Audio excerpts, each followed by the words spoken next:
స్వాస్థ్యము కొరకు ఎవడు కష్టపడడు, కృషించడు.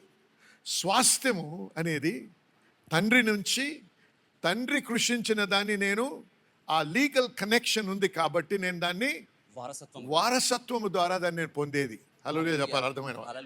కాబట్టి నీ స్వస్థత కొరకు, నీ విడుదల కొరకు నువ్వు కృషించాల్సింది ఏమీ లేదు. ఎందుకంటే యేసయ్య నీ కొరకు అది సంపాదించాడు. సంపాదించి దేవుని రాజ్యం అనే స్థలంలో ఉంచాడు. దేవుని రాజ్యంలో ఏది ఉంచాడో సమస్తము మన కొరకు ఉంచాడు. మనము దానిని అనుభవించాలని, దాని ద్వారా మనము సుఖమైనటువంటి, దేవుని గణపరిచేటువంటి జీవితం జీవించాలనే ఉద్దేశంతో ఆ వాగ్దానపు రూపములో దేవుడు తన రాజ్యంలో ఉంచాడు. కానీ నేను ఇంతకుముందు చెప్పాను, దేవుని రాజ్యంలో ఏది ఉన్నా అది మనం పొందాలంటే కన్నీటి ద్వారా కాదు, ఉపవాసము ద్వారా కాదు, కృషి ద్వారా కాదు, కానీ విశ్వాసము ద్వారానే పొందగలము. హల్లెలూయా. పాలు తేనెలు ప్రవహించే దేశాన్ని వారు విశ్వాసము, ఓర్పు ద్వారా వారు దాన్ని స్వాధీనపరుచుకున్నారు. హల్లెలూయా చెప్పాలి. కన్నీటి ద్వారా కాదు, మొరపెట్టడం ద్వారా కాదు, కృషించుట ద్వారా కాదు, చెమటోర్చుట ద్వారా కాదు, కానీ వారు విశ్వాసము ద్వారా, ఓర్పు ద్వారా దాన్ని సంపాదించుకున్నారు. వినండి, ఉపవాసం అనేది చాలా ప్రాముఖ్యమైనటువంటి అంశం అని మన జీవితంలో. నేను మీతో మాట్లాడుతూ మాట చెప్పాను, ఉపవాసము దేవుణ్ణి మార్చడానికి కాదు, నన్ను మార్చడానికి. నేను ఉపవాసం ఉండేది ఎందుకు? బండబారిన నా హృదయము బద్దలవ్వడానికి దేవుని దగ్గర కన్నీరు కారుస్తూ, ప్రభువా ఈ దుర్మార్గమైనటువంటి, ఈ నీచమైనటువంటి హృదయం, నీ నుంచి నన్ను దూరపరిచేటువంటి నా హృదయాన్ని మీరు మార్చండి ప్రభువా. ఈ యొక్క బండ లాంటి హృదయాన్ని మీరు బద్దలు కొట్టి మీకు సమీపంగా రావడానికి సహాయపడు నాయన అని చెప్పి ప్రార్థన చేయడం. నా మార్పు కొరకు నేను కన్నీరు కారుస్తున్నాను. నా యొక్క మార్పు, నా యొక్క వైఖరి దేవుని పట్ల మారి దేవునికి సన్నిహితముగా రావడానికి, దేవునికి ఇష్టునిగా బ్రతకడానికి, దేవుని వాక్యానుసారంగా జీవించడానికి సహాయపడడానికి నా మార్పు కొరకు నేను ప్రార్థన చేస్తున్నాను. అంతేకాని దేవుడి నుంచి పొందాల్సినటువంటి వాగ్దానాల గురించి కాదు. దేవుడి నుంచి పొందాల్సిన వాగ్దానాలన్నీ కూడా విశ్వాసము ద్వారానే పొందగలము. నమ్మిన వారు హల్లెలూయా చెప్పాలి ఒకసారి. కాబట్టి ఈరోజు రాత్రి వినండి, దేవుడిని ఒక వాక్య ప్రకారం చూసినట్టయితే, స్వస్థత మన స్వాస్థ్యం. మన స్వాస్థ్యమైనా కూడా అనేకులు ఆ సత్యము ఎరగక, ఎలాగ దానిని పొందాలో తెలియక, అజ్ఞానం వలన బంధించబడిన స్థితిలో ఉండి నశించుచున్నారు అన్నాడు దేవుడు. నా జనులు జ్ఞానము లేని వారై నశించుచున్నారు. స్వాస్థ్యాన్ని ఎలా తీసుకోవాలో, ఎలా సంపాదించుకోవాలో తెలియకపోతే, హల్లెలూయా, మనం దాన్ని పొందలేం. మీ బ్యాంకులో మీకు ఎంతో డబ్బు ఉండొచ్చు. మీ బ్యాంకులో మీ పేరు మీద ఉన్న డబ్బుని మీరు పొందాలంటే ఒక పద్ధతి ఉంది. నువ్వు బ్యాంక్కి వెళ్ళి టెల్లర్ ముందు నిలబడి, అయ్యా నా పేరున బ్యాంక్ అకౌంట్ ఉంది, నా అకౌంట్లోంచి 1000 రూపాయలు లేకపోతే 10,000 అంటే ఇస్తాడా? చెప్పండి, ఇస్తాడా? ఇవ్వడు. ఎందుకు? నువ్వు దాన్ని తీసుకునే విధానం ఉంది. అయితే చెక్ రాసి నీ సంతకం పెట్టి, ఆ సంతకం కరెక్ట్ అయితే, దాంతో మ్యాచ్ అవుతే వాడు తీసేస్తాడు. లేకపోతే ఏటీఎంకి వెళ్తావు. ఏటీఎంకి వెళ్ళి ఆ కార్డు పెడతావు. పెట్టి నీ పిన్ మర్చిపోయావు అనుకో, నీ డబ్బు నీకు వస్తుందా? మాట్లాడాలి మీరు. వెనక నుంచి వస్తుందా డబ్బు? రాదు. ఎందుకు? పద్ధతి ఉంది. అలాగే దేవుని వాక్యములు కూడా పద్ధతులు ఉన్నాయి. ఏ విధంగా దేవుని మనకిచ్చిన వాగ్దానాలు, మన స్వాస్థ్యమే మనం ఏ విధంగా, మన పేరునుంది, అది నాది, స్వస్థత నాది. దేవుడు నా కొరకు ఏర్పరిచి, నా కొరకు నా పేరు పెట్టి పరలోక రాజ్యంలో ఉంచాడు. ఎందుకు? నా నుంచి దూరపరచడానికి కాదు, నాకు మరుగుపరచడానికి కాదు, సాతానుకి మరుగుపరచడానికి. దొంగతనం చేసి దాన్ని దోచుకొని తీసుకోకుండా ఉండడానికి దేవుడు భద్రపరిచాడు. అయితే నాకు సూత్రం ఇస్తున్నాడు, నాకు మార్గంను చూపిస్తున్నాడు, నాకు ఆ పిన్ నంబర్ ఎంతో చెప్తున్నాడు. అది నేను పెట్టినప్పుడు, అది నేను వాడినప్పుడే దాన్ని నేను స్వాధీనపరచుకోగలను. ఈ పిన్ అనేది, లేకపోతే ఆ కార్డ్ అనేది, ఇదే విశ్వాసం అంటే. మాట్లాడటం లేదు ఎవరు? హల్లెలూయా చెప్పాలి. నేను చెప్పేది సత్యమైనప్పుడల్లా నోరు మూసుకొని ఉండకండి. హల్లెలూయా చెప్పండి, లేకపోతే ఆమేన్ చెప్పండి. అంటే మీరు దాన్ని తెలుసుకున్నారు, అంగీకరిస్తున్నారు, నాకు తెలుస్తుంది. ఆమేన్, హల్లెలూయా, ఆమేన్. కీర్తనలు 103 2, 3, 4 వచనాలు చూద్దాం ఒకసారి. నా ప్రాణమా యెహోవాను సన్నుతించుము, నా ప్రాణమా యెహోవాను సన్నుతించుము, ఆయన చేసిన ఉపకారములలో ఆయన చేసిన ఉపకారంలో దేనిని మరువకుము. మరువకుము. హల్లెలూయా. ఆయన ఎప్పుడు కూడా దేవుని స్తుతిస్తూనే ఉండాలి. ఎటువంటి పరిస్థితుల్లో ఉన్నా కూడా దేవుని స్తుతిస్తూనే ఉండాలి. మనము సనిగినప్పుడు గునిగినప్పుడు దేవునికి దూరస్తులవుతాం. ఎప్పుడైతే దేవుని స్తుతిస్తామో దేవునికి సమీపస్తులవుతాం. మూడవది, ఆయన నీ దోషం ఆయన నీ దోషములన్నిటినీ నీ దోషము అన్నిటినీ క్షమించువాడు, నీ సంకటములను వ్యాధులను కుదుర్చువాడు. హల్లెలూయా. అంటే స్వస్థపరిచేవాడు. హల్లెలూయా. దేవుడు నీ పాపముల నుంచి నేను క్షమించేవాడే కాదు, నీ కట్టడల నుంచి, నీ యొక్క సంకటముల నుంచి, ఇబ్బందుల నుంచి, అనారోగ్యం. మూడు పదాలు చెప్పండి అందరూ. సంకటములు, సమాధిలో నుండి, అనారోగ్యము విడిపించువాడు. మాట్లాడటం లేదు, వద్దా మాట్లాడుకున్నారు ఆమె చెప్పి వెళ్ళిపోతాను. మరి వినాలని ఉంటే మాట్లాడాలి. మరి మీరు చెప్పండి. సంకటములు, సమాధి, అనారోగ్యం, వీటన్నిటి నుంచి కూడా ఏ విధంగా ప్రభు మనకి పాప క్షమాపణ ఇస్తాడో అదే వచనములో స్వస్థతనిస్తానని వాగ్దానం ఇస్తున్నాడు దేవుడు. హల్లెలూయా. కాబట్టి ఈ వాక్య ప్రకారంగా నేను తెలుసుకునేది ఏంటి? దేవుని చిత్తము నేను స్వస్థపడిన జీవితము జీవించాలి. అనారోగ్యముతో జీవించడం దేవుని చిత్తము కాదు. నీవు నీ పాపముల నుంచి క్షమించబడ్డామనే నిశ్చయత నీలో ఉంటే అదే నిశ్చయతతో నువ్వు నమ్మాలి. ఏంటి? దేవుడు నన్ను స్వస్థపరిచే దేవుడు, స్వస్థపరుస్తున్నాడు, స్వస్థపరిచేశాడు. హల్లెలూయా. అది దేవుని చిత్తం. ముందుగా మనం గమనించాల్సింది ఏంటంటే, దేవుని చిత్తం మన పట్ల ఏంటో తెలియకపోతే, దేవుని చిత్తము తెలియనప్పుడు విశ్వాసం ఉండదు.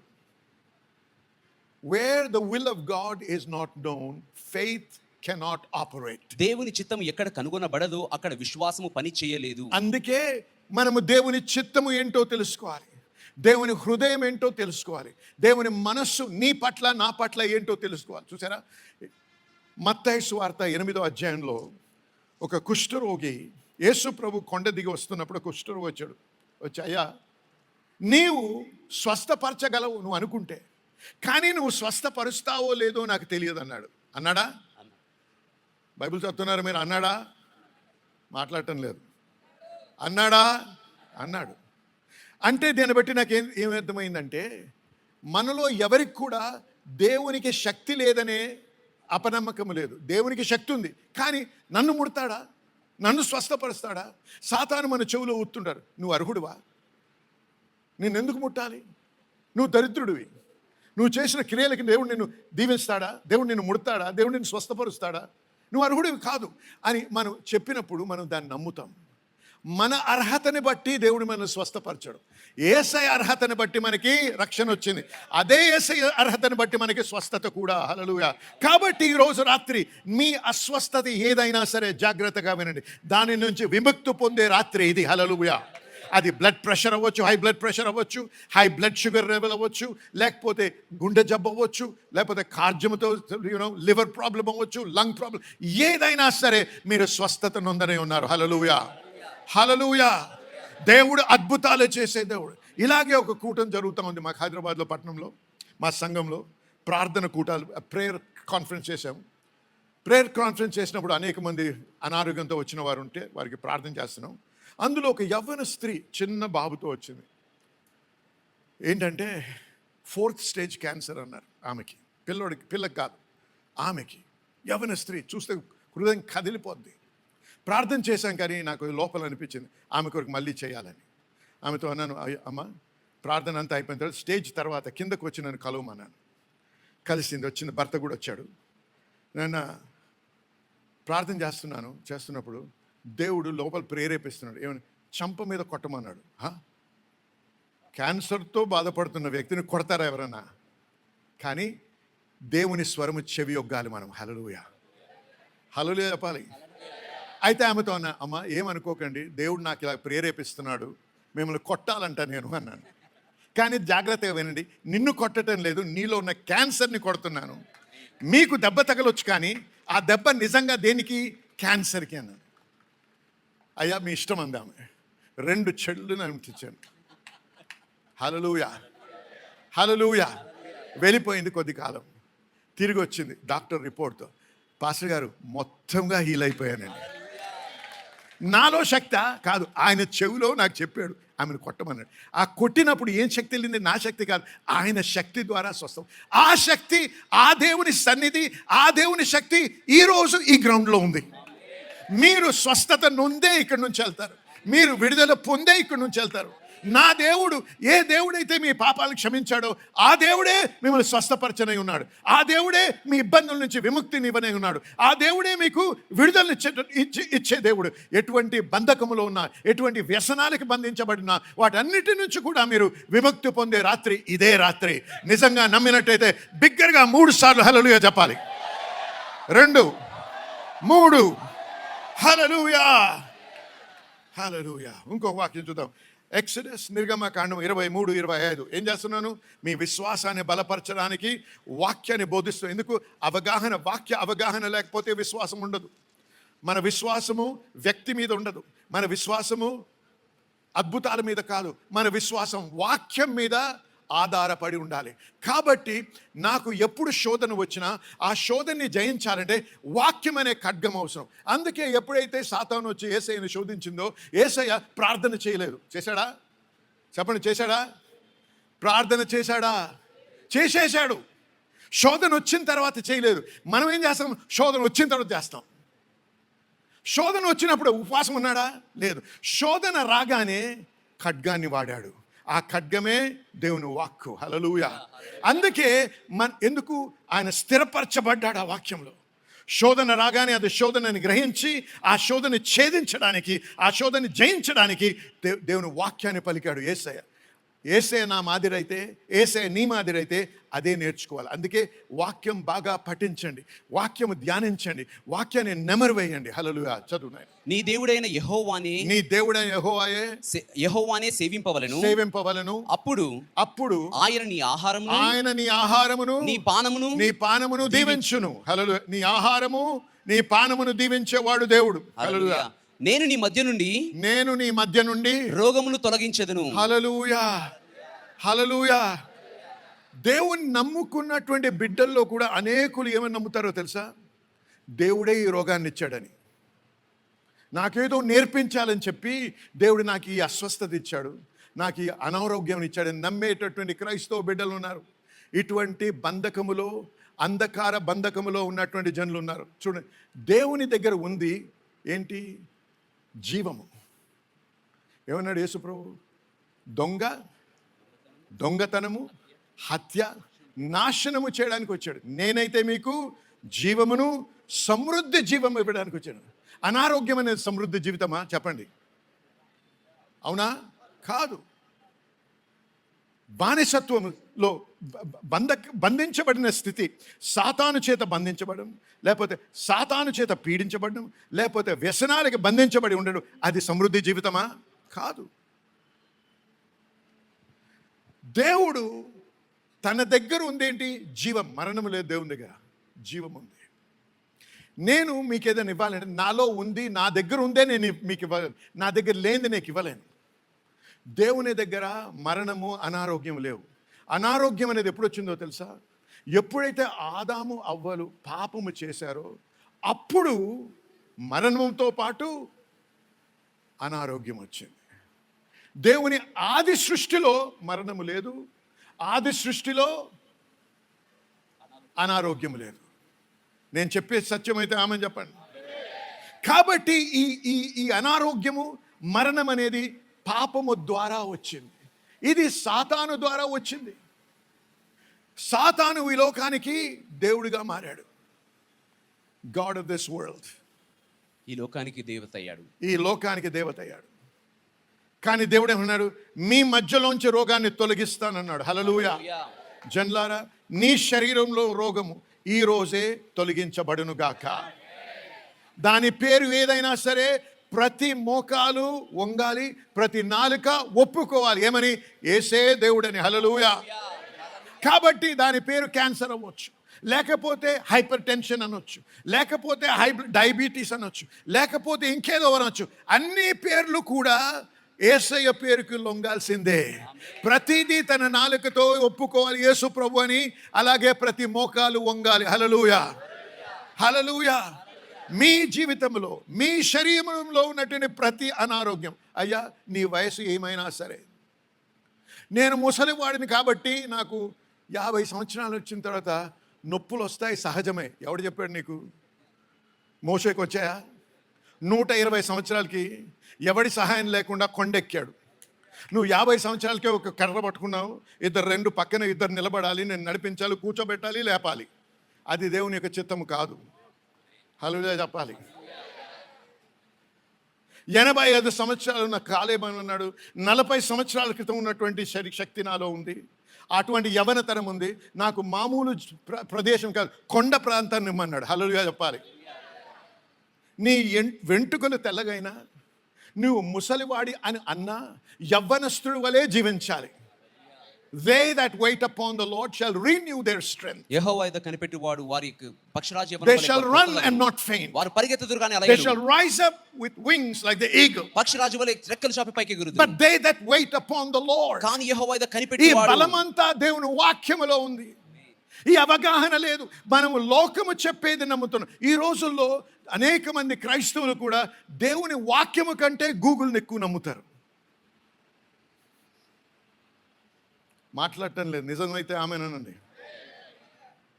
ఇంకా కొత్తగా ఏమైంది ఇప్పుడు, ఏ ప్రశ్న రాగానే చాట్ జీపీటీ వాడతాం. మీరు వాడతారా లేదా? ఏ అని తప్పు కాదు వాడడం, కానీ దేవుని కంటే ఎక్కువ హెచ్చించకండి దాన్ని. హల్లెలూయా చెప్పాలి. ఆమేన్. ఏమన్నాడు? మీరు మీ మధ్యలోంచి రోగములను తొలగించదను. హల్లెలూయా. నిర్గమకాండము 15వ అధ్యాయం 26వ వచనం. నీ దేవుడైన యెహోవా వాక్కును శ్రద్ధగా విని ఆయన దృష్టికి న్యాయమైనది చేసి ఆయన ఆజ్ఞలకు విధేయులై ఆయన కట్టడలను అన్నిటిని అనుసరించి నడిచిన ఎడల నేను ఐగుప్తీయులకు కలుగచేసిన రోగములలో ఏదియూ మీకు రానియను. నిన్ను స్వస్థపరచు యెహోవాను నేనే అనెను. హల్లెలూయా. నిన్ను స్వస్థపరచు, చెప్పండి నాతో పాటు, నన్ను స్వస్థపరచు యెహోవా. దేవుడు, నా పేరు యెహోవా, నేను మిమ్మల్ని స్వస్థపరుస్తాను అన్నాడు. స్వస్థపరచు యెహోవాను నేనే. హల్లెలూయా.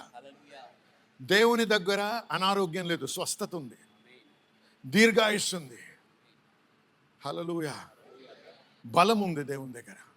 జనులారా, యేసు ప్రభు వచ్చినప్పుడు ప్రకటించడం మొదలుపెట్టాడు. మార్కు సువార్త 1వ అధ్యాయం 14-15 చూద్దాం ఒకసారి.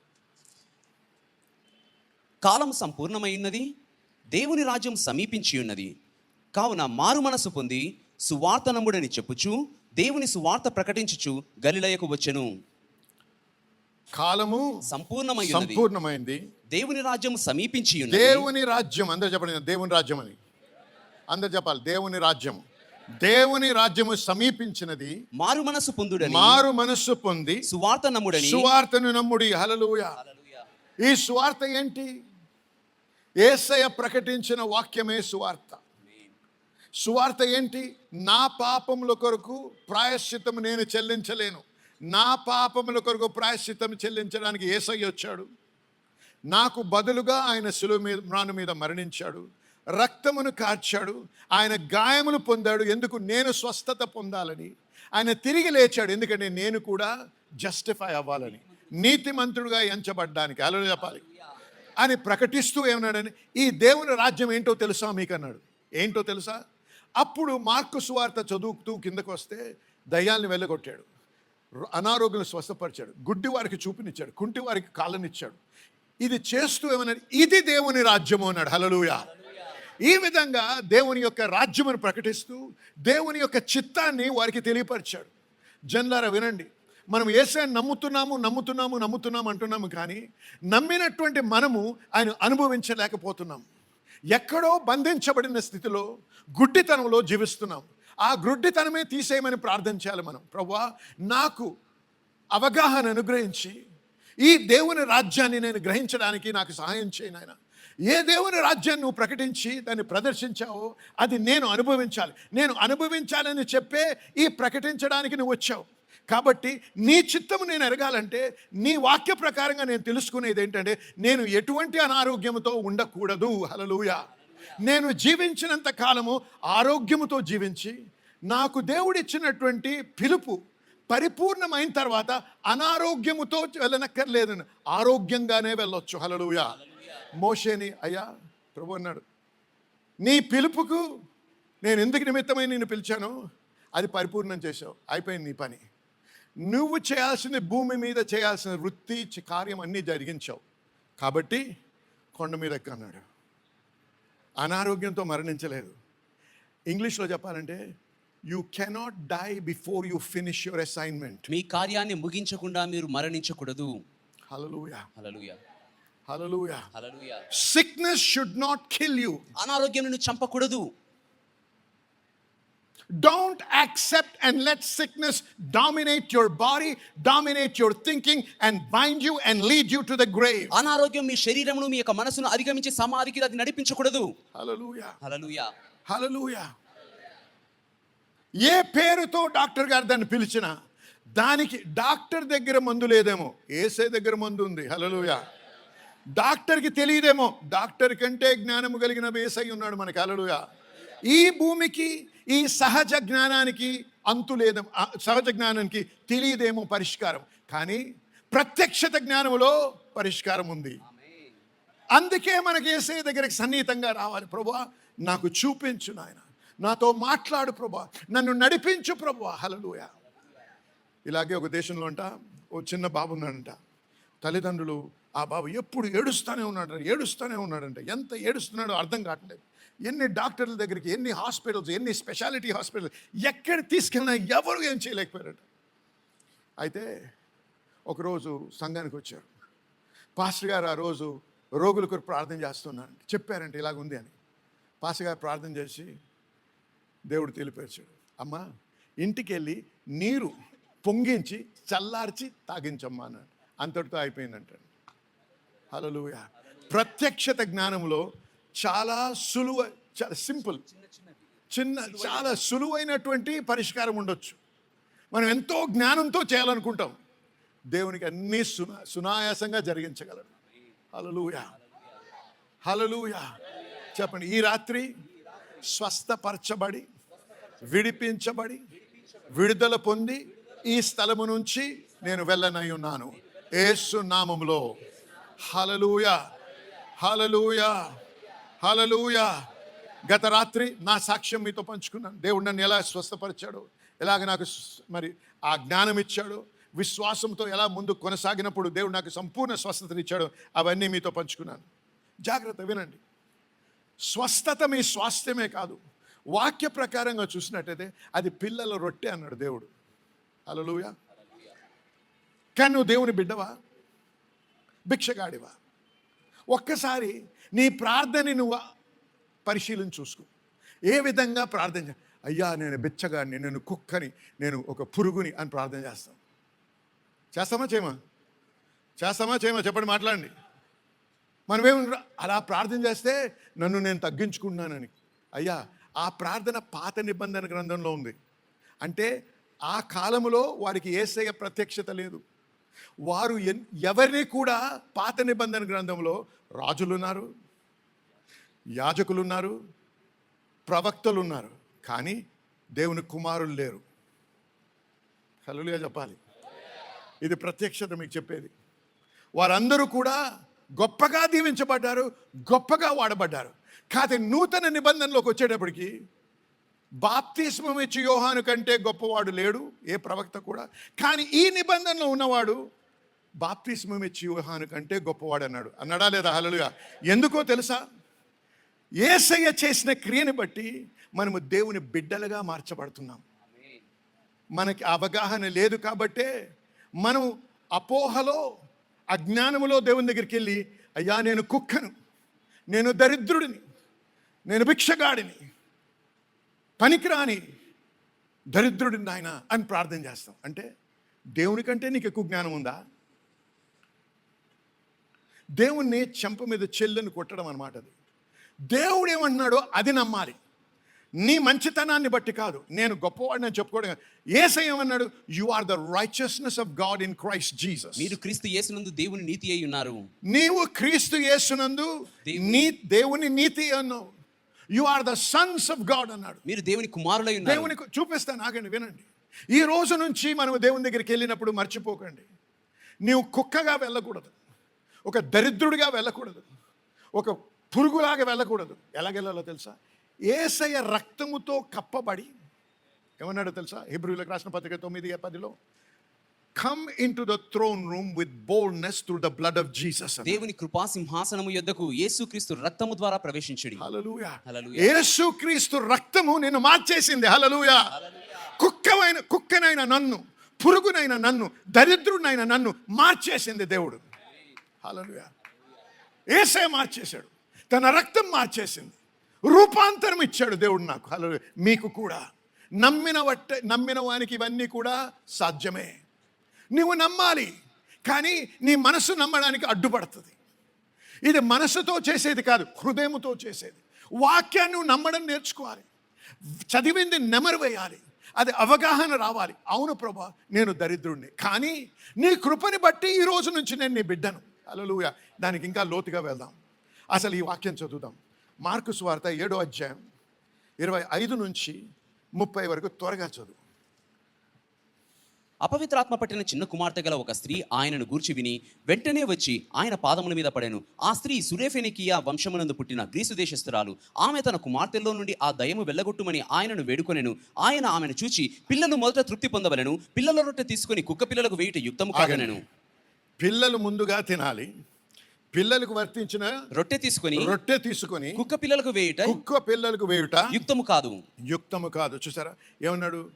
స్వస్థత కొరకు, తన బిడ్డ స్వస్థత కొరకు వచ్చింది, కానీ ఆమె కానాను దేశానికి సంబంధించింది, యూదురాలు కాదు. అయితే ప్రభు ఏమన్నాడు? ఈ యొక్క రొట్టె, ఏ రొట్టె? పిల్లల రొట్టె స్వస్థత. నా పిల్లలు వచ్చి బల్ల మీద ఉన్న తిండి తినడానికి నన్ను భిక్షం అడగాల? నా పిల్లలు, మీ పిల్లలు భిక్షం అడుగుతారా? హక్కు ఉంది వాళ్ళకి, ఉందా లేదా చెప్పండి? ఎందుకు? వారసత్వం. నువ్వు ఆ చిన్న పిల్లలు నీ పిల్లలకి అధికారం ఉంది, లేకపోతే నాకు ఇవ్వు అని అడిగే అధికారం ఉంది వారికి. హల్లెలూయా. నువ్వు ఎలా సంపాదిస్తావు వాడికి అనవసరం, కానీ సమయం వచ్చినప్పుడు, తినే సమయం వచ్చినప్పుడు నాకు అన్నం పెట్టు అని అడుగుతాడు. నీవు తిన్నావా అని అడగడు. నాకు ఆకలేస్తుంది, నన్ను తృప్తిపరచు, ఎందుకంటే అది నా బాధ్యత తండ్రిగా. ఆమె చెప్పాలి. మన తండ్రి అయిన దేవుడు తన బాధ్యతను వహించి పిల్లల రొట్టెని సిద్ధపరిచాడు. అందుకే అన్నాడు, ఈ రొట్టె స్వస్థత అనే రొట్టె, ఈ సాతాను చేత పీడించబడుతున్న ఈ బిడ్డ విడుదల అనేది రొట్టె అన్యులకి ఇచ్చేది కాదు, కుక్కలకి ఇచ్చేది కాదు, ఇది పిల్లలకి సంబంధించింది అన్నాడు. అంటే ఈ రాత్రి మీతో పంచుకునేది ఏంటంటే, నీ యందు విశ్వాసం ఉందా? ఏ విశ్వాసము? నేను దేవుని బిడ్డను, నేను దేవుని కుమారుడనే విశ్వాసం ఉన్నట్టయితే అధికారపూర్వకముగా నువ్వు దేవుని దగ్గర అడగొచ్చు. ప్రభువా, నీవు వాగ్దానం ఇచ్చావు, నీ వాగ్దానము ఖచ్చితంగా నెరవేర్చబడాల్సిందే. ఎందుకంటే భూమి ఆకాశములు గతించిపోను, కానీ నా మాటలో ఒక పొల్లైనను ఒక సున్నైనను కొట్టివేయబడదన్నావు. కాబట్టి నీ వాక్యము నేను గమనించినప్పుడు పిల్లల కొరకు నువ్వు ఏర్పరిచినటువంటి స్వస్థత అనే రొట్టె నా కొరకు నువ్వు దాచిపెట్టావు. కాబట్టి నాయన, ఈ రాత్రి నేను అడుగుతున్నాను, నా రొట్టె నాకు తినిపించు. హల్లెలూయా. నా స్వస్థత నాకు అనుగ్రహిస్తున్నందుకు నీకు వందనాలు, నా విడుదల కొరకు నీకు వందనాలు ప్రభువా. హల్లెలూయా, హల్లెలూయా.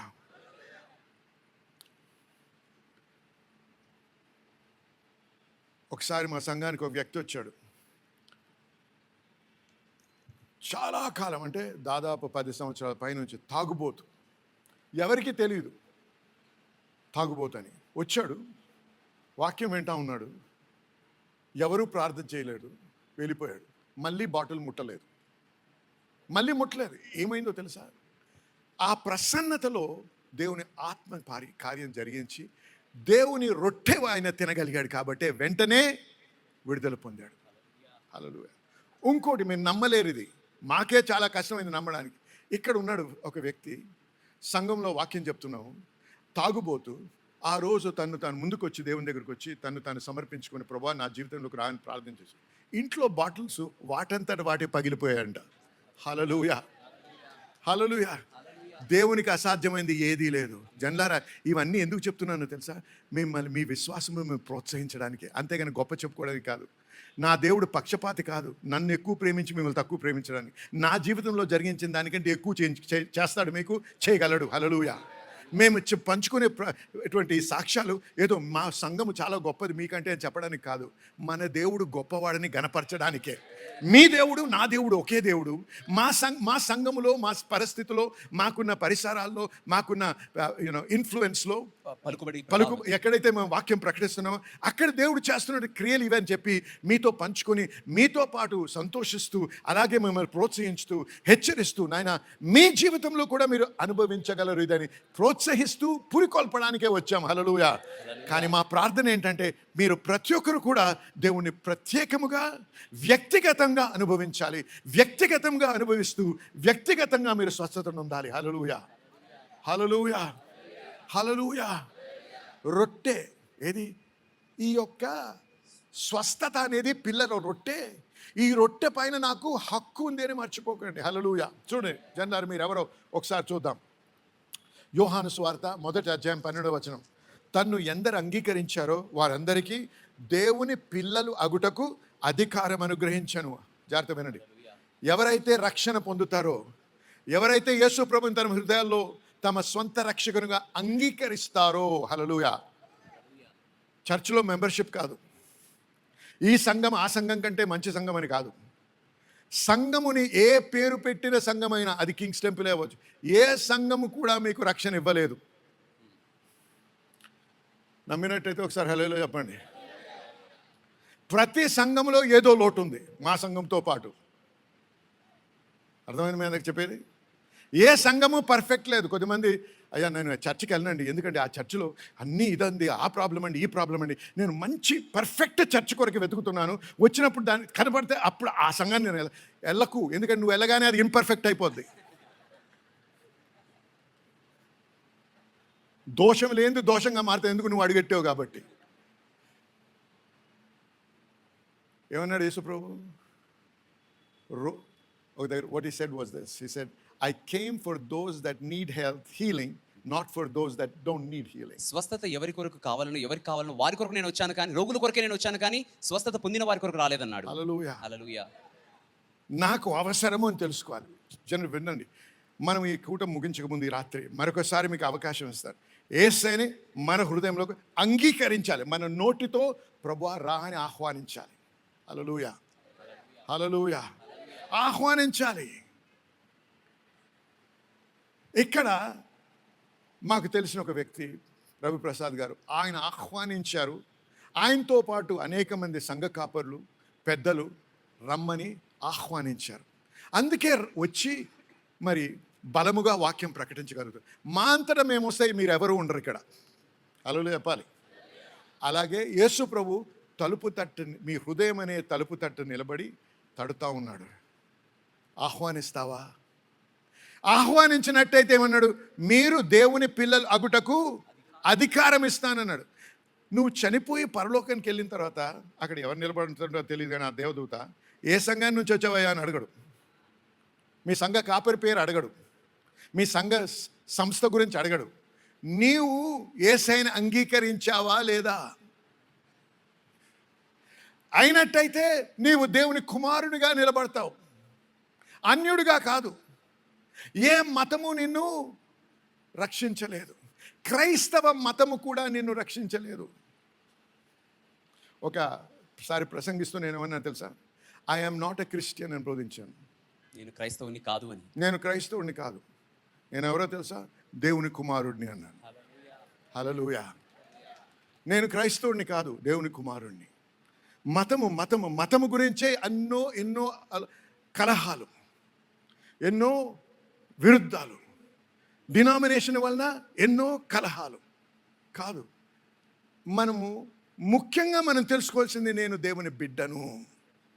ఆ నిశ్చయత నీ హృదయంలో ఉందా? లేకపోతే నువ్వు దేవుని దగ్గరికి వెళ్ళినప్పుడల్లా దేవుడు నా ప్రార్థన వింటాడో లేదో, దేవుడు నన్ను అంగీకరిస్తాడో లేదో, నేను పాపిని. చూడండి, అనేక మంది ప్రార్థన చేస్తారు, నేను పాపిని ప్రభువా అంటారు. నువ్వు పాపివా? నువ్వు రక్షించబడ్డావా? కొద్దిమంది అంటారు నేను రక్షించబడిన పాపిని అని గొప్పగా చెప్పుకుంటారు. రక్షించబడితే మళ్ళీ పాపిగా ఎలాగుంటావయ్యా? పాపాన్ని కడిగి వేసిన తర్వాత కూడా నేను పాపిని అని ఎలా మాట్లాడగలవు? You cannot be a saved sinner. You're either saved or you're a sinner. నువ్వు రక్షించబడిన పాపిగా ఉండలేవు. రక్షణ పొందన్నా ఉండాలి, లేకపోతే పాపిగా ఉండాలంతే. నీవు ఎప్పుడు కూడా నిన్ను నువ్వు చూసుకుంటావు. నీలో ఉన్న వాడిని గమనించాలి. నాలో ఉన్నవాడు లోకములో ఉన్నవానికంటే నీలో ఉన్నవాడిని నువ్వు మర్చిపోతున్నావు. The mystery of the gospel is Christ in you, the hope of glory. సువార్తను గురించిన మర్మమేమనగా నీలో ఉన్న క్రీస్తే మహిమ నిరీక్షణ. హల్లెలూయా. 1 యోహాను 3:2 ఒకసారి చూడండి. ప్రియులారా, ఇప్పుడు మనము దేవుని పిల్లలమై ఉన్నాము. ఎప్పుడండి? బిగ్గరగా చెప్పాలి. ఎప్పుడండి మనం దేవుని పిల్లలం? చనిపోయి పరలోకానికి వెళ్ళిన తర్వాత కాదు. ఇప్పుడు గట్టిగా బిగ్గరగా చెప్పాలి. ఇప్పుడు అని నేను బిగ్గరగా అన్నాను. అందరూ కూడా చెప్పండి ఒకసారి. ఇప్పుడు నేను ఇప్పుడే దేవుని బిడ్డను. ఆ నిశ్చయత రావాలి నీకు. నేను చెప్పడం లే, వాక్యం చెప్తుంది. నేను చెప్పడం లే, దేవుడు చెప్తున్నాడు. హల్లెలూయా, హల్లెలూయా, హల్లెలూయా. నీవు దేవుని బిడ్డవు. నువ్వు అంగీకరించినట్టయితే నువ్వు దేవుని బిడ్డ ఒకటికు అధికారం ఇచ్చాడు దేవుడు. హల్లెలూయా. గలతీయులకు రాసిన పత్రిక 3:26 మనం క్రీస్తునందు ఉన్న ఎడలా క్రీస్తునందు మీరందరూ విశ్వాసము వలన దేవుని కుమారులై ఉన్నారు. హల్లెలూయా. యేసు క్రీస్తులో ఉన్నావా నువ్వు? జవాబు కొరకు వేచి ఉన్నాను. యేసు క్రీస్తులో నువ్వు ఉన్నావా? ఉన్నాను అని చెప్పండి అందరూ. యేసు క్రీస్తునందు మీరందరూ విశ్వాసము వలన. దేని వలనండి? విశ్వాసము వలన మీరు కుమారులై ఉన్నారు. బిగ్గరగా చెప్పండి, నేను దేవుని కుమారుడిని.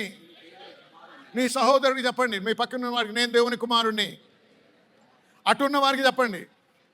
ఇప్పుడు సాతానికి చెప్పండి, సాతానా నేను దేవుని కుమారుడిని. హల్లెలూయా. యేసయ్యా మీకు వందనాలు.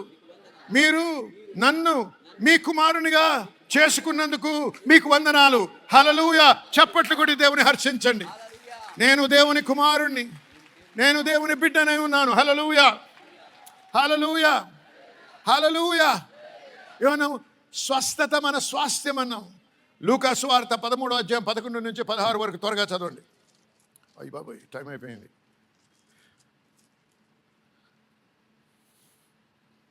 సరే, క్లుప్తంగా చెప్తాం. 18 సంవత్సరాల నుంచి బిడ్డ నడుము వంగిపోయిన స్థితిలో సంఘానికి వస్తూ ఉంది. ఎన్ని సంవత్సరాల నుంచి అండి? 18 సంవత్సరాల నుంచి సంఘానికి వస్తుంది. ఆ డినామినేషన్ పేరు ఏదైనా అవ్వచ్చు. ఆ మతము ఆమెకి స్వస్థత ఇవ్వలేదు, ఆ డినామినేషను ఆమెకి స్వస్థత కలిగించలేదు. కానీ ఆ రోజు సంఘానికి వచ్చింది. హల్లెలూయా. సంఘానికి రావడం మర్చిపోకండి. ఏ రోజు నీ సంఘంలో అద్భుతం చేయనున్నాడో దేవుడు నీకు తెలియదు. ఆశతో రావాలి. ప్రతి ఆదివారం, ప్రతి ప్రార్థన కూటకు దేవుడు నాకు ఏదో అద్భుతం చేస్తాడు, దేవుడు నాతో మాట్లాడతాడు, దేవుడితో నన్ను దీవిస్తాడు అనే నిబ్బరమైన నిశ్చయతతో, ఆశతో రావాలి. ఆ రోజు యేసయ్య వచ్చాడు, ఆమెను స్వస్థపరిచాడు. ఆగండి, ఇక్కడ చదువుదాం. ఆమెను స్వస్థపరిచినందుకు పరిసయ్యులు, సద్దూకయులందరూ కూడా చాలా కోపంలో ఉన్నారు. ఆయన ఎలాగా బంధించాలని చూస్తున్నారు. కానీ యేసు ప్రభు మాట 16వ వచనం చూడండి. ఇదిగో 18 ఏండ్ల నుంచి సాతాను బంధించిన అబ్రహాము కుమార్తె అయిన ఈమెను. చూసారా దేవుడు ఎలా మాట్లాడుతుంది? అబ్రహాము కుమార్తె అయిన, ఎవరి కుమార్తె అండి? అబ్రహాము కుమార్తె అయిన ఈమెను విశ్రాంతి దినమందు ఈ కట్ల నుండి విడిపించదగదా. చూసారా, ఈమె వినండి, అబ్రహాము కుమార్తె కాబట్టి బంధించబడిన స్థితిలో ఉండడము సహజము కాదు. ఇది ఉండకూడని పరిస్థితి. ఇది తప్పు అంటున్నాడు ప్రభు. ఎందుకంటే అబ్రహాముతో దేవుడు చేసిన నిబంధనలో స్వస్థత ఉంది. హల్లెలూయా. విడుదల ఉంది. అయితే జనులారా, గలతీయులకు రాసిన పత్రిక 3:29 వచనం ఒకసారి చదవండి. మనము క్రీస్తుకు సంబంధులమైన ఎడల మనం అబ్రహాము సంతానమై వాగ్దాన ప్రకారము వారసులమై ఉన్నాము. హల్లెలూయా చెప్పాలి. దేవుడు ఏ వాగ్దానాలు, ఏ నిబంధన అబ్రహాముతో చేశాడో ఆ నిబంధన మనకు కూడా చెల్లుతుంది. అంతేకాదు, ఆ వారస అంటే యేసుక్రీస్తు ద్వారా మనము అబ్రహాముకు దేవుడిచ్చిన నిబంధనకు వాగ్దానాలకి వారసులమై ఉన్నాం. హల్లెలూయా. హల్లెలూయా. దాని ప్రకారంగా కూడా మనము స్వస్థత నా స్వాస్థ్యం అని అనగలం. హల్లెలూయా. ఏమండి? It is not right. ఇది సరైనది కాదు. ఇది సరి అయినది కాదు. ఏది? అబ్రహాము సంతానముగా ఉండి బంధించబడిన స్థితిలో ఉండడము సరి అయింది కాదు అని తెలియపరుస్తున్నారు ప్రభు. ఎందుకంటే స్వస్థత, విడుదల తమ స్వాస్థ్యం. కానీ ఆమె అజ్ఞానములో ఉంది కాబట్టే నా జనులు నశించుచున్నారు. ఆ జ్ఞానము లేదు కాబట్టే 18 సంవత్సరాలు వంగిపోయినటువంటి స్థితిలో బతికింది. ఏ రోజైతే యేసయ్య వచ్చి ఆ ప్రత్యక్షతను ఆమెకు చూపించాడో, ఈ బిడ్డ అబ్రహాము సంతానము కాబట్టి విడిపించబడాలి, స్వస్థపరచబడాలి, విడుదల పొందాలని ఆమెను మాట్లాడి ఆమెను ముట్టాడో ఆమె సంపూర్ణంగా స్వస్థపరచబడ్డది. జనులారా, మీకు ఈ రాత్రి తెలియపరిచేది ఏంటంటే స్వస్థత మీ స్వాస్థ్యం. దీని కొరకు మనం బతిమలాడాల్సిన అవసరం లేదు. మనకి దేవునికి ఉన్నటువంటి సంబంధం ఏంటో తెలుసా? మతము కాదు, నిబంధన. రేపు నేను బోధించేటువంటి బోధ సమృద్ధికి సంబంధించింది. ఇది నిబంధనకి సంబంధించని మీకు తెలియపరుస్తాను. జాగ్రత్తగా వినండి. ఆర్థిక ఇబ్బందుల్లో ఉంటే మరి ఖచ్చితంగా రావాలి. మీరు ఆశీర్వదించబడి ఆర్థికంగా కూడా ఎదగాలనే ఆశ మీకు ఉన్నట్టయితే వాక్యములోంచి మీకు చూపిస్తాను. అది దేవుని చిత్తమని. రండి, వినండి, దీవించబడండి. హల్లెలూయా. ఈ రాత్రి స్వస్థత. గత రాత్రి విశ్వాసం గురించి విశ్వాసం అనే పునాది వేశాము. విశ్వాసము ద్వారా మనం ఎలాగా వాక్యాన్ని వాడుకుంటూ వాక్యం మీద నిలబడి వాక్యమును వాడి మనం స్వస్థతను పొందగలము, స్వాస్థ్యముగా దాన్ని అనుభవించగలము తెలియపరుస్తున్నాను. దేవుని రాజ్యంలో స్వస్థత ఉంది. దేవుని రాజ్యంలో ఉన్న స్వస్థత మనకి స్వాస్థ్యముగా ఉంచాడు దేవుడు. దాన్ని రొట్టె అన్నాడు, పిల్లల రొట్టె అన్నాడు. ఇప్పుడు మనం తెలుసుకునేది దేవుని యొక్క బిడ్డ వాక్య ప్రకారం మనం తెలుసుకునేది ఇది దేవుని యొక్క ఇది మన స్వాస్థ్యము అని. హల్లెలూయా. దీన్ని ఎలా పొందాలి? ఈ స్వాస్థ్యాన్ని ఎలా పొందాలి? విశ్వాసము ద్వారానే పొందగలం. గత రాత్రి మాట్లాడుతూ నేను మీకు వ్యత్యాసం చూపించాను. మనసుతో అంగీకారానికి, హృదయముతో నమ్మడానికి. అర్థమైన వారు ఆమె చెప్పాలి. కాబట్టి ఈ యొక్క విశ్వాసంలో బలపడాలంటే చదివితే సరిపోదు, ధ్యానించాలి. వినండి, సామెతలు 4వ అధ్యాయము 20 నుంచి 22 వరకు చదువుదాం.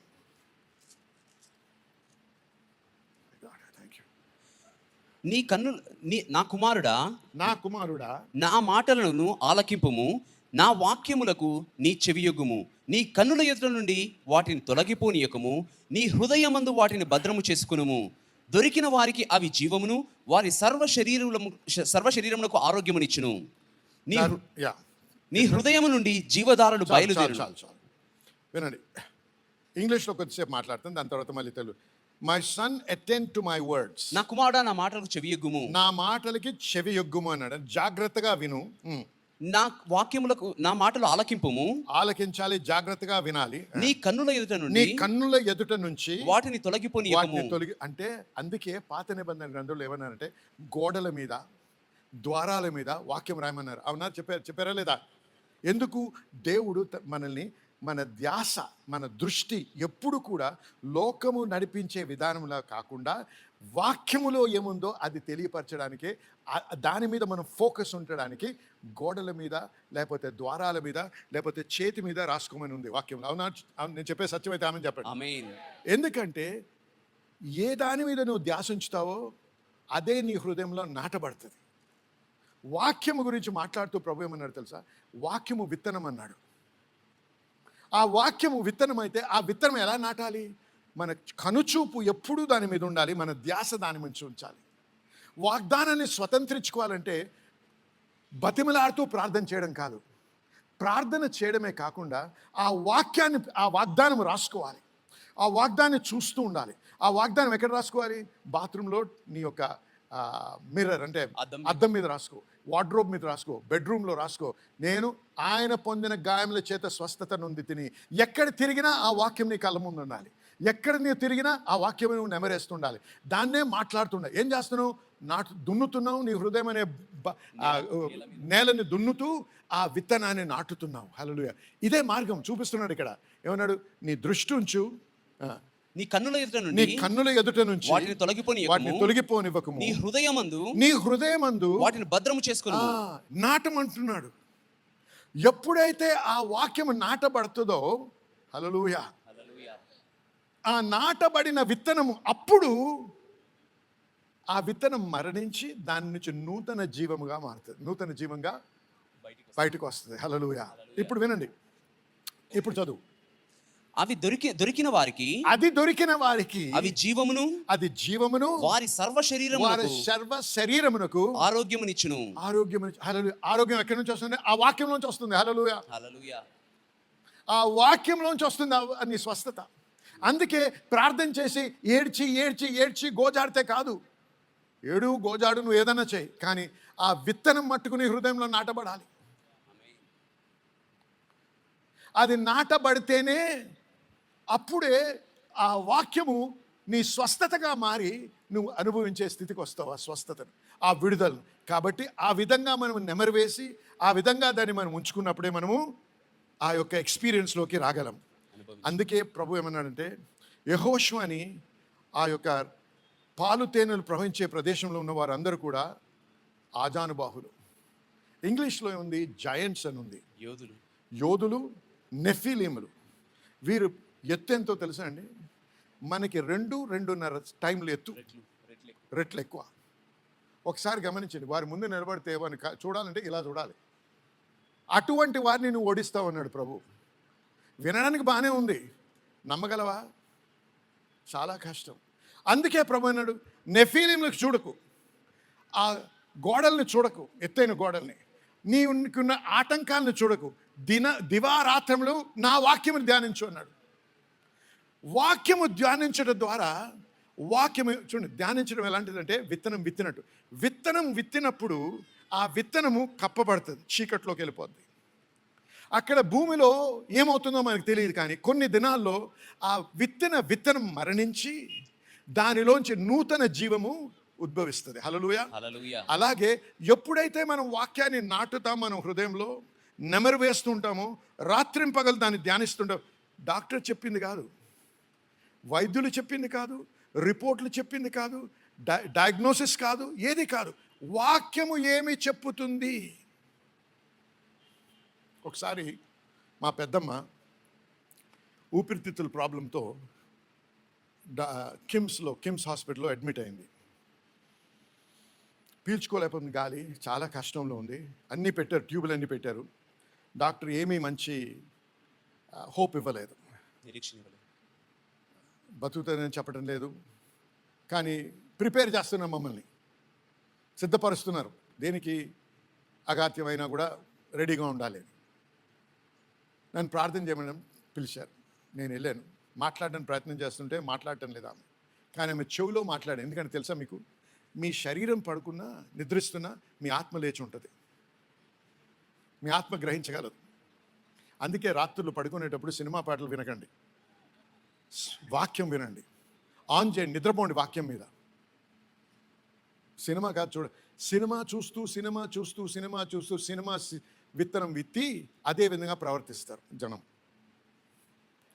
తినడానికి తిండి ఉండదు, కానీ హీరోలాగా డ్రెస్ వేస్తాడు.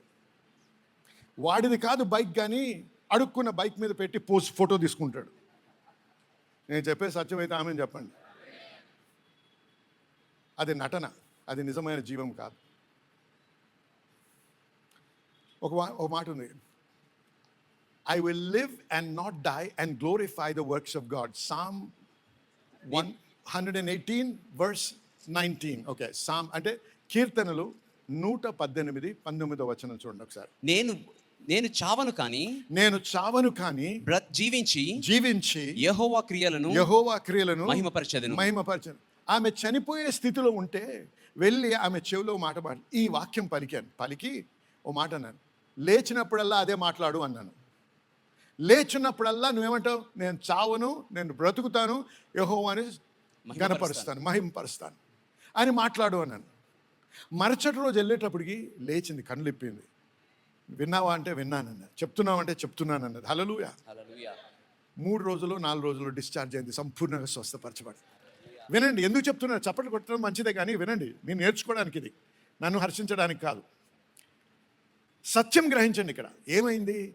ఆ విత్తనము నాటాను. నీవు ఏ విత్తనము నాటుతున్నావు ఈరోజు? ఏ వాక్యము ధ్యానిస్తూ నిద్రిస్తావు ఈ రాత్రి?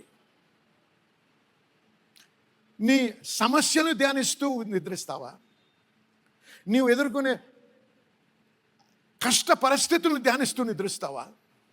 నీ లేమిని ధ్యానిస్తూ నిద్రిస్తావా? నీ నొప్పిని ధ్యానిస్తూ నిద్రిస్తావా?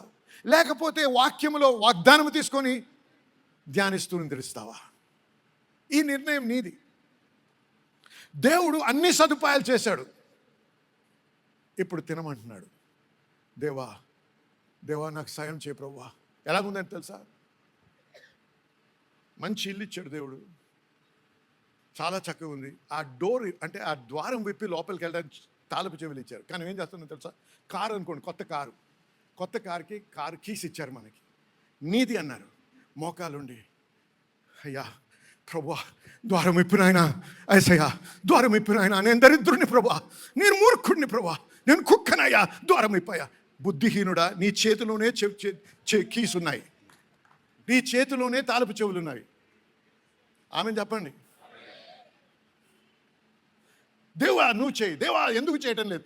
నీవు నీ క్రియ చేయటం లేదు. నువ్వేమన్నా 2 నిమిషాలు ప్రార్థన చేసి రెండు అధ్యాయాలు చదివితే అయిపోద్దని కాదు. సంవత్సరంలో బైబిల్ అంతా చదివాలి, మంచిదే, అంతతో సరిపోదు. వాక్యము నాటబడాలి. వాక్యము నాటబడి రూపాంతరం అవ్వాలి. నువ్వు నీ మనస్సు మారాలి, నువ్వు హృదయం మారాలి, నువ్వు ఆలోచన విధానం మారాలి, నీ హృదయంలోంచి నూతన జీవం రావాలి, నువ్వు మాట్లాడే మాటలు మారాలి, నీ ప్రవర్తన మారాలి, అన్నీ మారుతాయి ఎప్పుడు వాక్యం అనే విత్తనము నాటబడ్డప్పుడు. హల్లెలూయా, హల్లెలూయా. ఒకసారి చాలా భయంకరమైనటువంటి నొప్పితో బాధపడుతున్నాను నా శరీరంలో. ఎవరికి చెప్పలేదు, ఎందుకంటే ఒక్కో రకమైనటువంటి విశ్వాస పరిమాణంలో ఉంటారు. కొద్దిమంది పాస్టర్ గారికి రావడమే మంచిదని సంతోషించేవారు ఉంటారు. అటువంటి వారితో పంచుకుంటే అయ్యా యేసయ్య దీవించాను అంటుండే, అయ్యా మా పాస్టర్ గారిని స్వస్థపరిచాయి అంటారు హృదయంలో, ఇంకా ఆయన సఫర్ అవుతేనే బాగుంటుంది అనుకుంటారు. అట్లాంటి వాళ్ళతో పంచుకోవడం ఎందుకని చెప్పి ఎవరికీ పంచుకోలేదు, నా భార్యకి తప్ప. ఎంతగా నొప్పిలో ఉండేవాడినంటే ఒక్కోసారి ఇంటికి వచ్చి నేను ఎగ్జాజరేట్ అంటే సాగదీసి చెప్పడం లేదు, నిజం చెప్తున్నాను, పడక మీద పడుకొని దొర్లుతూ ఏడుస్తున్నాను గట్టిగా బిగ్గరగా, నొప్పి భరించలేక. కానీ ఎవరికీ చెప్పడం లేదు. ఒకటే చేస్తున్నాను, ఆయన పొందిన గాయముల చేత నేను స్వస్థత నొంది తిని అనే మాట్లాడుతున్నాను. ఆ నొప్పిలో కూడా అదే మాట్లాడుతున్నాను. కానీ కొద్ది కాలం అయింది. పోరాటం ఇది, పోరాటం. వెంటనే జరగకపోతే నువ్వు స్వస్థపరచబడకుండా ఉండడం దేవుని చిత్తం కాదు. నువ్వు పోరాడాలి. నీ స్వాస్థ్యం పొందడానికి నువ్వు పోరాడాలి. అండ్ మనందరికీ చాలామందికి తెలుసు, మన భూమి ఉంటుంది, మనకి పేపర్లు ఉంటాయి, కానీ ఎవడో దొంగ వచ్చి తప్పుడు పేపర్లు తయారు చేసి అది నాదని క్లెయిమ్ వేస్తాడు. నువ్వు ఎంత పోరాడినా వాడు వెళ్ళడు. అప్పుడు ఏం చేస్తాం? ఎంతో కాలము కోర్టులో కేసేసి పోరాడతాం. అవునా కాదా చెప్పండి? ఆమెన్. అలాగే ఇది కూడా. నిరాశ పొందకూడదు, నిస్పృహ రాకూడదు. నిక్కచ్చిగా తెలిసి ఉండాలి, దేవుని చిత్తము నేను స్వస్థపరచబడి జీవించాలి, ఆయన గణపరచాలి. అయితే ఒకరోజు ఎంతో కాలం తర్వాత ఒకరోజు కారులో వస్తున్నాను, ఆఫీస్ నుంచి ఇంటికి వస్తున్నాను. ఇంటికి వస్తుంటే ఎవరు నన్ను డ్రైవర్ డ్రైవ్ చేస్తున్నాను, వెనక సీట్లో ఉండి బైబిల్ మళ్ళీ స్వస్థత వాగ్దానాల గురించి చదువుతుంటే సడన్గా మత్తయి సువార్త 8:17 ఎన్నోసార్లు చదివాను, కానీ ఆ రోజు ఒకసారి గమనించండి. ఆయనే మన బలహీనతలను వహించుకొని, మన రోగములను భరించనని ప్రవక్త అయిన యెషయా ద్వారా చెప్పబడ్డది. ఇంగ్లీష్లో ఏముందంటే హీ టుక్ మై ఇన్ఫర్మిటీస్ అని ఉంది. నా రోగములను ఆయన తీసేసుకొని ఉన్నాడు. అది చదువుతుండగా ఆ టుక్ అనే వర్డ్ లోపల ఇట్లా గుద్దినట్టుగా అయింది.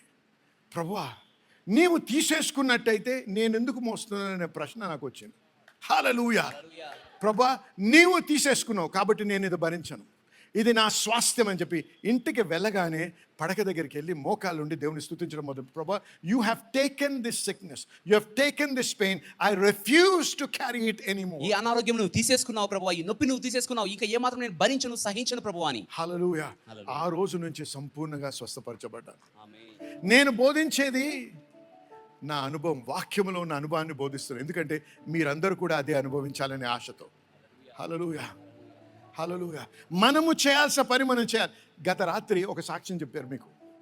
ఒక ఆమె లూపస్ అనే అనారోగ్యంతో వేళ్ళన్నీ తినేస్తుంది. అనారోగ్యం ముఖమంతా మారిపోతుంది, తినేస్తుంది. ఆ అనారోగ్యం వలన మాంసం తినేస్తుంది అది. అటువంటి స్త్రీ రమ్మంటే నేను రాలేను సంఘానికి అన్నది. కానీ పాస్టర్ గారు రా అన్నది. ముఖం కప్పుకొని వచ్చింది. వచ్చినప్పుడు మా సంఘంలో అంత అయిపోయిన తర్వాత పాస్టర్ ముందు బయటికి వెళ్ళి అందరికీ ప్రార్థన కావాల్సిన వాళ్ళకి నూట పెట్టి ప్రార్థన చేస్తూ ఉంటారు. ఆమె వచ్చింది. రాగానే ఆమె దాచుకుంటుందంతా, వెళ్ళి కౌగిలించుకొని ఆమె బద్దలైపోయింది లోపల. మీరు నన్ను ముట్టరు అనుకున్నానమ్మా, అసలు ఎలా ముట్టారు నన్ను అన్నది. ఎందుకంటే చూస్తే భయంకరంగా ఉంది ఆమె పరిస్థితి.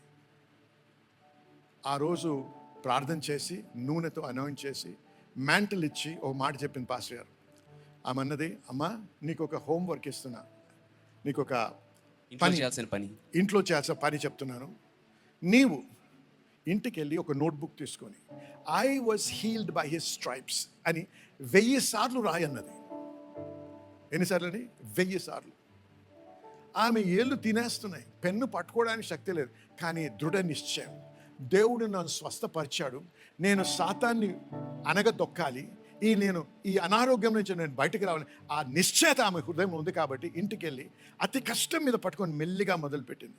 ఒకరోజు, రెండో రోజు, ఆ నోట్బుక్ ఫోటో కూడా ఉంది మా దగ్గర. 1000 సార్లు రాసే లోపుగా ఆ 1000 సార్లు అన్నీ సరిగ్గా అయిపోయాయి. ఆ ఏళ్ళన్నీ తిరిగి మామూలు ఏళ్ళుగా మారాయి, ముఖమంతా మారిపోయింది. హలో, చూసారా? ఎందుకో తెలుసా? ఆ రాయటము అనుట ద్వారా ఏం చేసింది ఆ బిడ్డ? విత్తనాన్ని, వాక్యము, ఏ విత్తనము? I was healed by his stripes అనే విత్తనము తన హృదయంలో నాటుకున్నది. ఆ నాటినప్పుడు అదేమైంది? నూతనమైన జీవముగా వచ్చి స్వస్థత నొందింది. అదే సామెతలు 4:22లో రాయబడింది. హల్లెలూయా. ఈ ఒక్క ఉదాహరణ చెప్పి ముగిస్తాను. డాక్టర్ యోంగి చో గారి గురించి చాలామంది తెలిసే ఉంటుంది. ఆయన దగ్గరికి ఒక ఆమె వచ్చింది థ్రోట్ క్యాన్సర్తో. వస్తే ప్రార్థన చేశాడు, వెళ్ళిపోయింది. మళ్ళీ వచ్చింది, మళ్ళీ చేశాడు, మళ్ళీ వచ్చింది, మళ్ళీ. ఆయనకి విరక్తి పుట్టింది. ఈసారి వచ్చినప్పుడు అన్నాడు, ఇగో అమ్మా నేను ప్రార్థన చేస్తాను, కానీ ఒక పని, మాకు ప్రేయర్ మౌంటైన్ ఉంది, ప్రార్థన కొండ ఉంది, అక్కడ చిన్న చిన్న గుహలు ఉన్నాయి, దాంట్లోకి వెళ్ళాలి. నువ్వు వెళ్ళి ఒక నోట్బుక్ తీసుకో, ఈ I was heal by stripes అని 10,000 సార్లు రాయాలన్నాడు.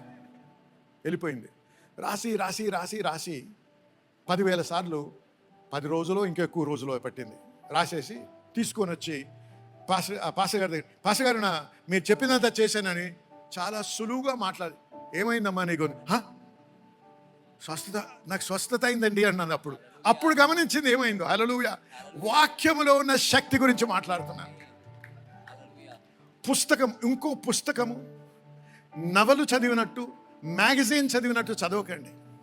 వాక్యము చదివినప్పుడు దేవుడు నాతో మాట్లాడుతున్నాడనే ఉద్దేశంతో, ఆ వైఖరితో, ఆ మనస్తత్వంతో చదవాలి.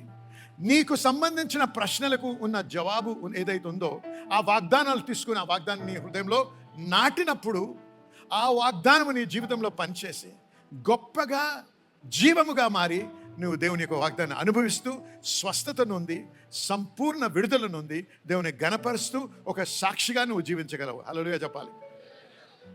దీవించబడ్డారా ఈ రాత్రి? నిజంగా దీవించబడ్డారా? హల్లెలూయా చెప్పండి 3 సార్లు. 2, 3, 4, 5, 6, 7. హల్లెలూయా. ఆమేన్.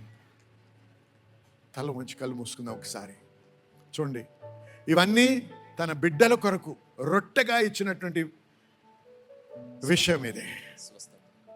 జన్లారా, మత పిచ్చిలో ఉండకండి.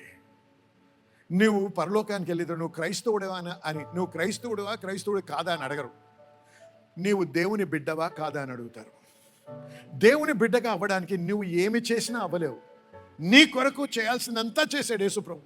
నువ్వు ఒకటే చేయాలి, యేసయ్యా నా హృదయంలోకి రా, నువ్వు అంగీకరించి నిజంగా నీ హృదయాన్ని దేవునికి అప్పగించాలి.